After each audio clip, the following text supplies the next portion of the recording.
Now we are in the fun part of English. I actually call it the fun part of English, which is literature. Under literature, in this class, we will be learning elements of prose. Elements of prose. First of all, what is prose? Prose is a narrative work of art. Prose tells a story. So if you are reading a storybook or a novel, you are actually reading a prose work. Prose is a type of literature. We have poetry. Poetry is about poem. We have drama that is meant to be acted on stage. But for prose, prose is stories, the arrangement of events. Now, we are going to learn the elements of prose. That is the part of prose, the part that makes up a story. Just like the house. The house has different parts. We have the foundation part and so many buildings, the blocks, all these, and even inside the home, all these parts makes up the house. Same thing goes to prose. There are some things that need to be put together for it to be a prose work, for it to be a good story. Now, the first element of prose is the plot. The plot. What is the plot? The plot, this is the arrangement. This is the arrangement of events. This is the arrangement of events in the story. So the plot is the arrangement of events in the story. The plot tells us the beginning of the story, the middle part of the story, and the end part of the story. So the plot is majorly how the event is arranged in the story. That is the happenings, the things that happen in the story, how it is arranged in ascending order. Now take for instance, you have the story Cinderella. You have the story Cinderella. The plot to be Cinderella suffered under her grandmother. Cinderella went to the ball. Cinderella lost her shoe. And then the prince found Cinderella and they both got married. So that is the arrangement of the events that happened in the story. And that is actually a plot. Now let's move on to the next element of prose, which is character. Character. Character. So these are the people. These are the people or animals. Animals used in the story or to make up the story. So character is also a part of prose. It's also an element of prose. In fact, character is very important in a prose work. So characters is the people or are the people or animals used in the story, used to make up the story. So for instance, you want to write a story about probably animals, you make the animals your characters. So you want to write about probably the main character is the tortoise and you want to add more other animals to it. So you adding more other animals to it is giving the story more characters, right? Yes. So these are the people or animals used to make up the story, the prose work. So it's an element of prose. The next element of prose is characterization. Characterization. Characterization. So this gives us characterization. This gives us more information. More information about the characters. About the characters. Now, characterization gives us more information about the characters. So let's say we have our story that we used, the example used in plot. So we have Cinderella as our story. So the characters in the Cinderella story is the Cinderella, the stepmother, are two the children of the stepmother, and then the prince, the king. All these are the characters. Why characterization tells us about each characters. So it tells us, okay, Cinderella is of this year old. She's probably like 10-year old. She lost her parents. She started staying with her stepmother. She's kind. She's cheerful. What you're actually doing, or what have been done there, is the characterization. It's giving us more information about each characters, how they look, how they behave, and the way they behave to others. So that is all about characterization. Now the next is setting. Setting. The setting of a prose work is also an element of prose. Setting, this is where and when the story took place. This is the where. This is where and when. This is where and when of the story. This is where and when of the story. So if you're writing a story, you have to tell us the location where the action took place. Now, if you're writing a story, you get to tell us, okay, the story took place in the castle, or the story took place in the farm, or wherever the location would be. That is actually the setting. And when did it happen? Long time ago, or now, or a few years back, and so on. So the setting deals with where and when of the story. Now the next is the style. The style of the writer. This is the way the writer writes.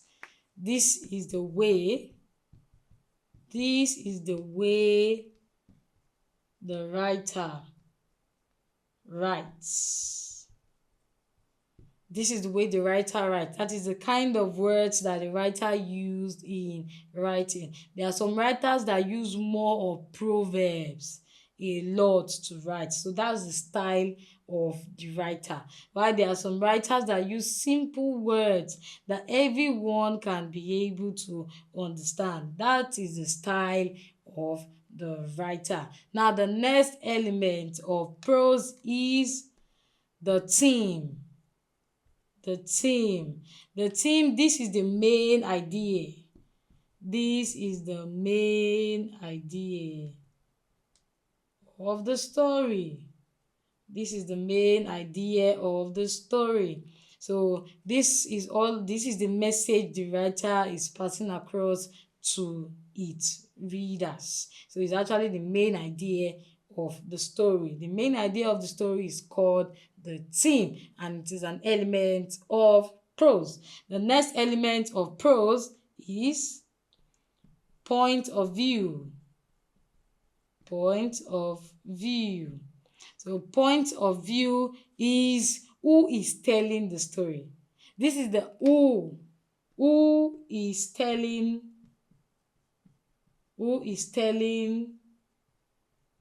the story.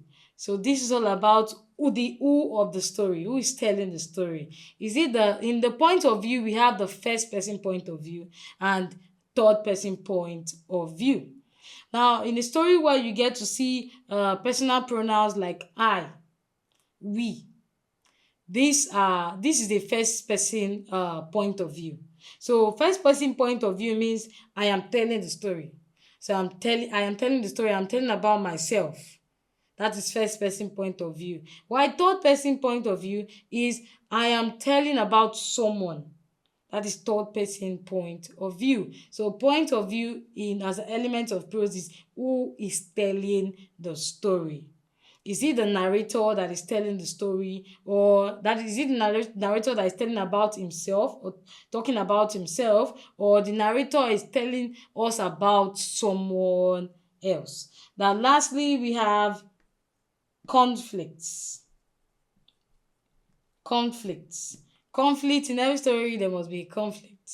Conflict is the disagreement between two characters or between characters. So majorly conflict is all about the disagreement, or you can say conflict is the problem in the story. So you can say this is the problem or disagreement is the problem or disagreements in the story. So conflict deals with the disagreement in the story or the problem that ensued in the story. So these are the elements of prose. The first is plot. This is the arrangement of events in the story. We have character. These are the people or animal used in the story. And there are some stories that is the combination of both the human and animals together. Then we have characterization. This gives us more information about the characters. We have setting. This is the where and when of the story. We have style. This is the way the writer writes. We have theme. This is the main idea of the story. We have point of view. That is who is telling the story. Is it the first person point of view or the third person point of view? Then lastly, we have conflict. This is the problem or disagreement that ensued in the story. So these are the elements of prose. Welcome back once again to English class. In this class, we will be learning oral literature, which is under literature itself. And we are going to learn the meaning of oral literature and the types of oral literature. Now, what is the meaning of oral literature? Oral literature means stories, poems, or songs passed by word of mouth. Now, oral literature deals with stories, poems, and songs that are not written down. This work of art is not written down. It is passed down by word of mouth. I believe there are times where your grandmother or your grandparents call you aside and start telling you stories that happened in the past, or he or she start teaching you a song that was being used back then, probably when they were farming and so on. So all those that your grandparent must have told you, or somebody aged must have told you, are called oral literature. So any work of art, that is any story or poems or songs that is being told by word of mouth, is oral literature. Now, let's move on to the types of oral literature. The first type of oral literature is folk tales. Folk tales. Folk tales, these are old traditional stories told to teach lesson. So these are old stories back then that is told majorly to teach lesson. We have stories like majorly we have stories like where you get to see more about the story of the tortoise. All those are folk tales. Now the next type of oral literature is myth. myth. Myth. These are stories that explain how something in the world began. So myth literally tells us how something back then in the world began. Then number three, we have legend.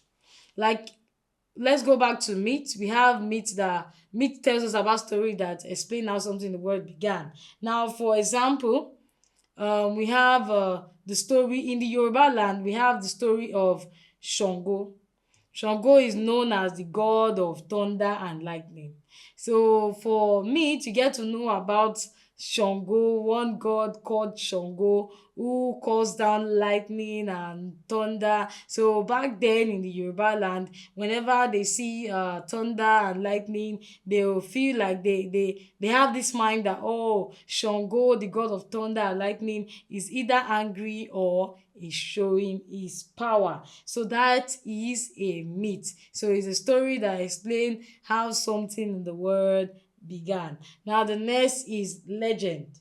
These are stories about heroes or great people from the past. So any story you've been told about someone from the past that was great is a legend and a type of oral literature. For legend, we have example of Queen Amina. Queen Amina of Zaria. She's known as a female warrior queen who fought wars, who led armies to fight wars, expand their kingdom, and so on. Until now, Queen Amina is being remembered. We also have Queen Idia also. Now, the next type of oral literature is proverb. These are wise saying that teach moral lesson. So proverbs are wise saying that teaches moral lesson. We have a stitch in time save nine. A stitch in time save nine. What it simply means is that if you are able to identify a problem, do well to solve the problem on time before the problem get better. Sorry. We have half bread is better than none. Half bread is better than none. Meaning be grateful for the little thing you have. It's better than having nothing at all. Then lastly, we have song or chant.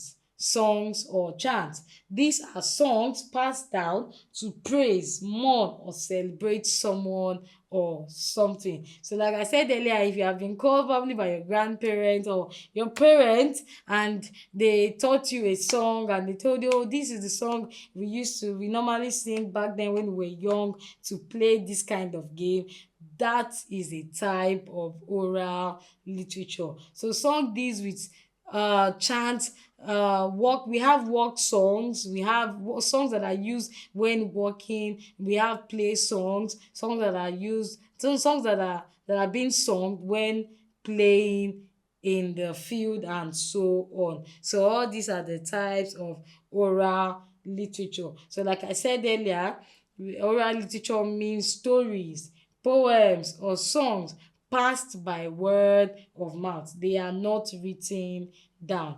That is why it's called oral. Oral, meaning you have to use your mouth and your voice. All right, then in types of oral literature, we have folk tales. Folk tales can be called old story. Old story. We have myth, we have legend, we have proverbs, we have songs or chant. So these are the types of oral literature. We've come to the end of week 3. Thank you for staying through each classes. If you are new to this channel, please do well to subscribe to this channel, and also welcome to Oya Learn, where we post educational content. If you haven't clicked on the bell icon, please do well to click on the bell icon to get notified and when we update new videos. Thank you very much.